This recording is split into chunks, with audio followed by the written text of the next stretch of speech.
Okay, so I've been using this device POCO M8 for over 7 days now, replacing my flagship smartphone, the Pixel 7 Pro. And here's what I observed using it for a week.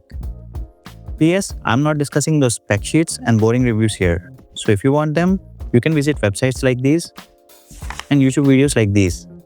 I'm here to talk about the real things that matters minus the nonsense. So the first thing I observed using it for a week is the weight in my pockets gets shifting light and light every day. Because my Pixel 7 Pro weighs around 212 grams and 8.9 mm thick. And when I added this case upon it, my pocket used to feel like it is dragging. But this phone makes me feel like it is slowly releasing me from that 2 years of trauma. But one thing I missed here. So whenever I forgot my Pixel 7 Pro, I can easily tell it within 2 to 3 minutes. But with this phone, I kinda lost that superpower. Okay, so right from my childhood, I used to love the things that are well balanced. And this phone might become one of them. Because the 5520 mAh battery combined with 45-watt charging capacity is like the most balanced thing coming on a budget.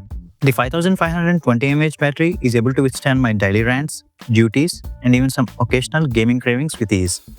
And this 45-watt charger is coming to its rescue whenever it is done for the day. So these two just balance each other and my needs perfectly. And then let's talk about the display. This 120Hz AMOLED display is an excellent, right-on-point choice, especially if you are a binge watcher like me. So I just started watching JJK on this phone and I'm absolutely loving it. The action scenes and those darker tones are well suited for this AMOLED display. And the sound coming off this device made me to give up my earphones as well. Because I usually get headaches after using these for long hours. But now, not anymore. So this phone has the ability to boost up the volume coming out of its speakers, and it comes real handy to binge watch your shows without putting these headphones on. So that's all the positives I observed so far, and I think it is time to reveal some trade-offs as well. And the first thing I didn't like about this smartphone is the curved display. I mean, don't get me wrong, even my Pixel 7 Pro had one. So this is not a future complaint. It is something I realized only after using it daily. I'm not going to explain why, because YouTube and Reddit has already got it covered extensively. And the second thing I don't like about this device is its camera, because it is just not up to the mark.